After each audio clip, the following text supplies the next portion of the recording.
J'étais né trop tard pour avoir fait la résistance. Et je crois que c'est un peu à cause de cette guerre juste que je n'ai pas pu faire que j'ai un peu, sûrement même, que j'ai choisi les paras.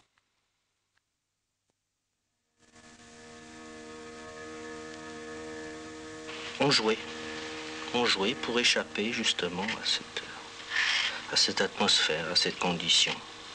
On joue aux Indiens.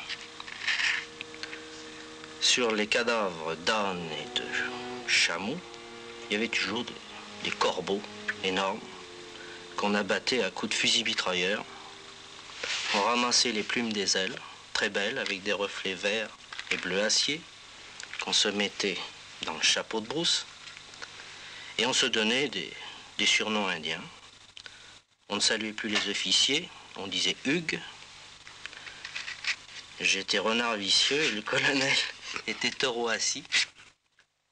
Pourquoi? Parce qu'il, en fait, le colonel Fourcade sortait très peu de sa tente. J'ai compris très vite que ces soldats de métier ressemblaient très peu aux résistants que j'avais connus étant enfant. Les maquisards de mon enfance, c'est en face qu'ils se trouvaient.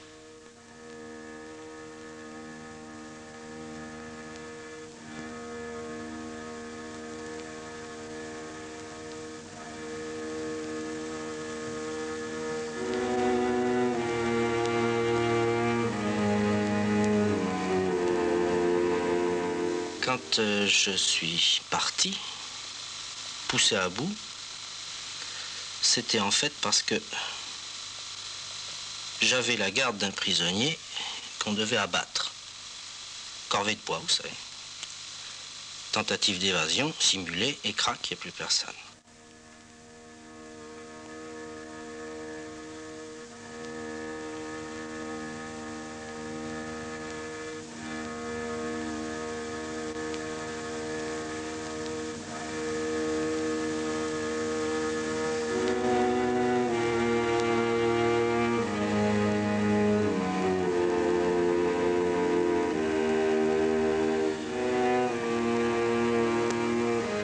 Le gars avait à peu près mon âge, une vingtaine d'années.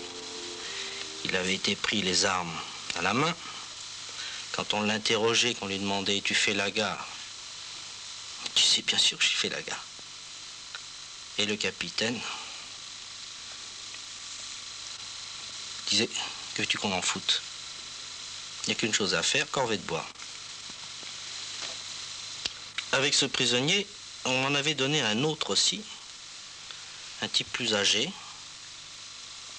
qui avait été emmené en hélicoptère, soi-disant pour être remis à Tébessa. Mais d'où nous nous trouvions, l'hélicoptère, pour aller à Tébessa et revenir, il lui fallait plus d'1 heure. Alors l'hélicoptère est revenu se poser 10 minutes plus tard, et il n'y avait plus personne dans l'hélicoptère. Enfin, je veux dire, cet Algérien n'y était plus. Qu'est-ce qu'on en avait fait? Eh bien, maintenant je le sais. À ce moment-là, je ne savais pas. J'avais entendu parler de gars qu'on jetait d'hélicoptères. Je croyais pas vraiment, je pensais pas, non. Nous autres Français, on ne fait pas des choses pareilles. Vous n'avez pas envisagé la possibilité de vous adresser à votre chef d'unité ou commandant de compagnie en disant « Je sais ce qui va arriver et je refuse une telle action et donc je mets en cause, au fond, l'ordre qui va être donné. » Au moment où j'ai pris ma décision, mes supérieurs se trouvaient dans une tente où on interrogeait les suspects. J'aurais été un peu ridicule, hein, devant des gars qu'on torturait, de venir dire « Dites donc, il y a un gars, là, qu'on s'apprête à descendre. C'est méchant, non? On pourrait pas faire autre chose? »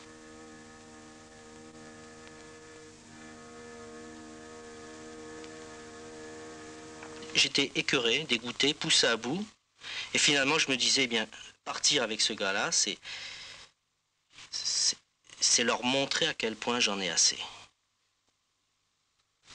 J'ai donné mon fusil pour qu'il ait l'air d'une sentinelle. Et nous sommes passés d'abord entre les camions, puis entre les 2 sentinelles, et nous sommes éloignés.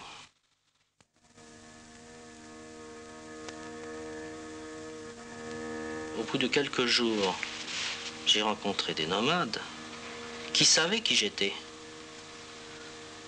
Parce que c'était très simple. Les soldats français gardaient tous les puits et avaient demandé aux nomades de fournir des renseignements en leur promettant, entre autres choses, des sacs de blé s'ils me vendaient. Ils n'ont jamais fait. Bien au contraire, j'ai toujours été très bien accueilli. Ça leur a coûté quelquefois très cher. Un peu avant qu'on s'arrête, juste avant que le jour se lève, j'avais entendu un chameau. Donc je me disais, il y a sûrement des nomades pas très loin d'ici. Et en effet, j'en ai trouvé. Après, une demi-heure de marche, pas plus.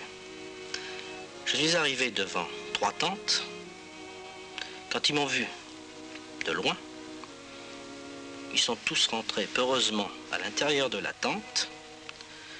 Je voulais leur demander de l'eau. J'avais la bouche si sèche que je n'arrivais même pas à parler, à prononcer un mot.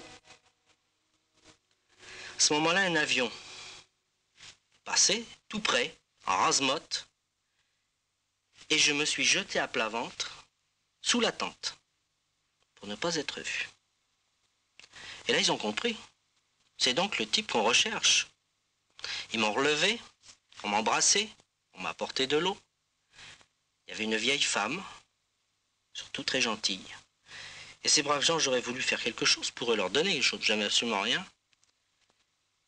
Et à cette vieille dame, je lui ai donné le macaron de mon béret rouge. C'était ridicule, c'est tout ce que j'avais. On me l'a rapporté quelques semaines plus tard. Ces gens, ces tantes, avaient été massacrés par ceux qui me poursuivaient, ou d'autres, je ne sais pas.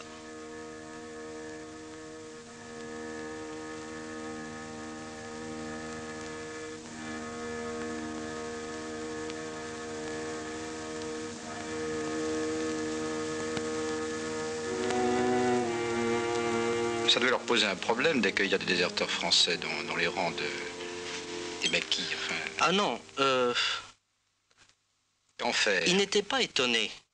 Ils se demandaient même pourquoi, mais pourquoi les autres n'en font pas autant. Et c'était extraordinaire, c'est que tous m'accueillaient. Je me souviens que j'avais un compagnon qui parlait très bien français, qu'on surnommait Boulaya, c'est-à-dire le barbu, Salem,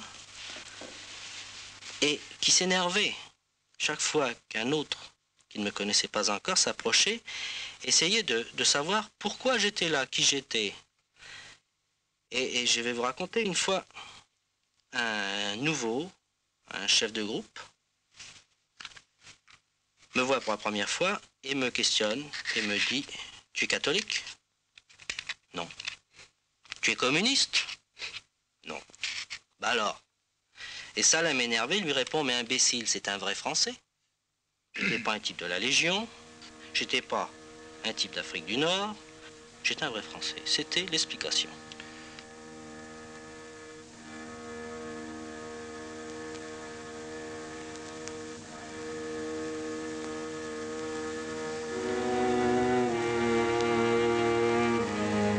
Eh bien, je vais vous raconter le premier combat. J'avais ma carabine enveloppée dans une vieille chaussette pour éviter que le sable entre dans la culasse, et je triturais cette chaussette. L'enlever ou ne pas l'enlever. Près de moi, les Algériens chantaient, ils improvisaient, en frappant sur leur crosse avec un petit caillou. Je me suis fait traduire ce qu'ils chantaient. En gros, c'était « Approche encore mon gros colon que je te perce la panse ». J'ai dit à Salem, tu sais, il ne s'agit pas de gros colons, mais de petits couillons comme moi, des gars du contingent. Là, il m'a dit, ça, nous n'y sommes absolument pour rien. Ils ont qu'à ou rester chez eux ou faire comme toi. Il avait raison. Qu'est-ce que vous avez fait finalement?